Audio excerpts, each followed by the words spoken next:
Okay, everyone, I tried to embed this into the PowerPoint, didn't work. So I'm going to try this new technique.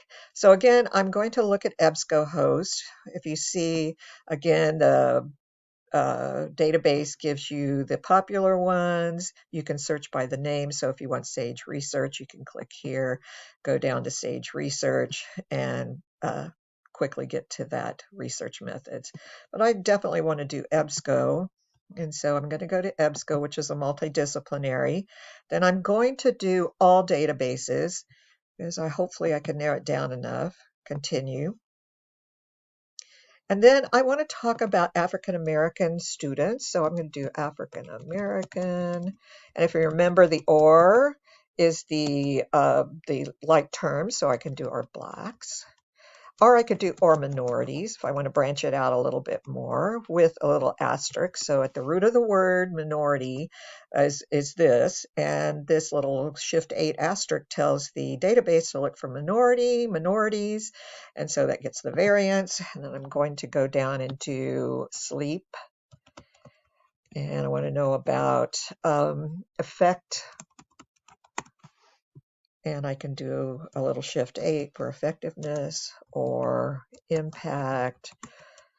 And then I want to go and add a box and do on learning.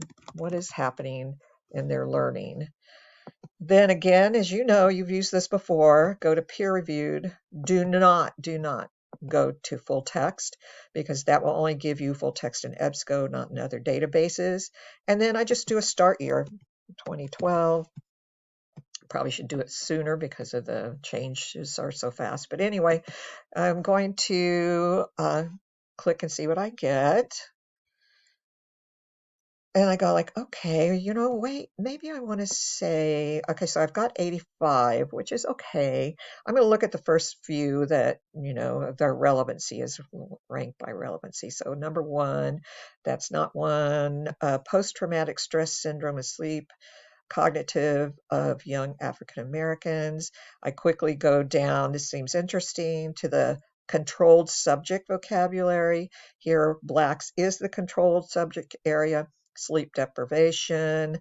And I'm going, well, this is looking pretty promising. Again, I can go over the magnifying glass, go down, and go, oh, I like it. I'm going to go for it. So I'm going to put it temporarily into a folder that's temporary. And I forgot to sign in. So what I want to do is go to sign in your EBSCO. And this will keep the articles forever and ever as long as you're a student. Go to Google. If you haven't made an account, you just have to say you accept their terms. I already have an account, so I'm going to go to my EBSCO, and it should pop up. And there it is.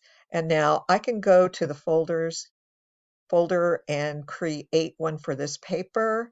And to do that, I want to go to the left down to new folder and just call it whatever I want it to call. I'll say sleep. And then I will create it and save it. And you can make subfolders, though I'm not going to do that right now. If you want to contact me, I need to now put this article into that folder. So if I click here and go down to my sleep folder, and it will be added in. You can see it probably, I have to select it and then move it to that folder. Sorry. Okay, and then hopefully it goes in.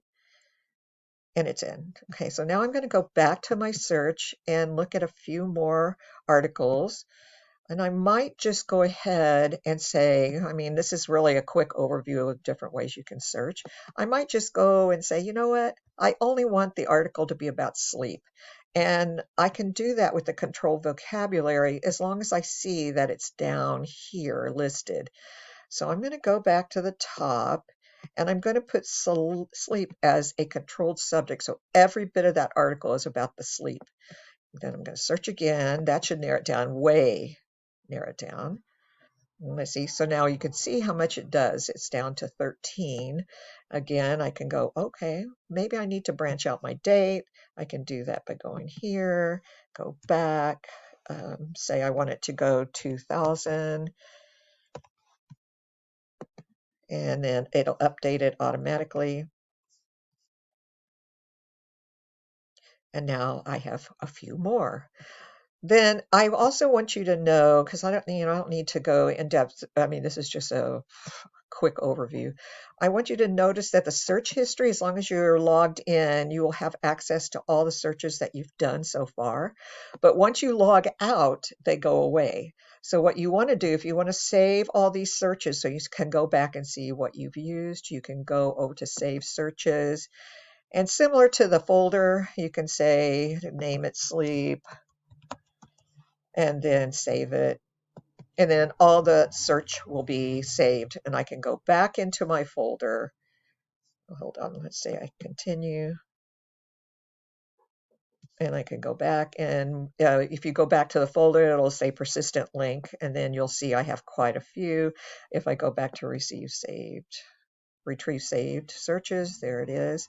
That's one way that you can preserve searches, and you could go, oh, I've already used that one. I don't want to do that one again. And then there's also that RSS feed I told you about, and also the uh, current articles. So when they produce a current article and I want to get that one right away, all I have to do is go down to share, go to email alert, and that will say, okay, she wants this, all these once a day, twice a day. I don't think it has twice, but once a month, and then publish within this month. So that's how you create one. So let me get out of this. Let's see, what else? Okay, so there's also ways to look on the side over here if you wanted to see a method. Again, since it's so narrow, I doubt we'll find many.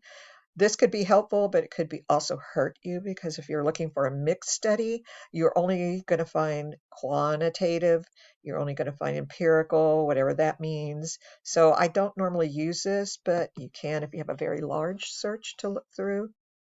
And then again, I could just change this and maybe take this out and put cognitive. Again, I've written down words that I think, or I've seen them on the subject listing. Maybe I want to do cognitive development. And then I'm going to branch out a little bit more. And sorry, I have to collapse the search history. And now I have 34. So again, this is just a quick view of how to use the EBSCO database. Again, I want to talk about the citation management or citation mining. And so to do that, we're going to go to the next slide. I don't know how I'm going to input this into the PowerPoint.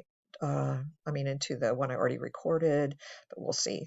All right, so please, if you have questions, just ask me. Also, you can make an account in JSTOR, which would be back to that database, which is JSTOR. And it works. JSTOR is a little harder, but you have to register to make an account. I have already registered, so be sure and register so that you can put your articles into your account. All right, so that's about it for now.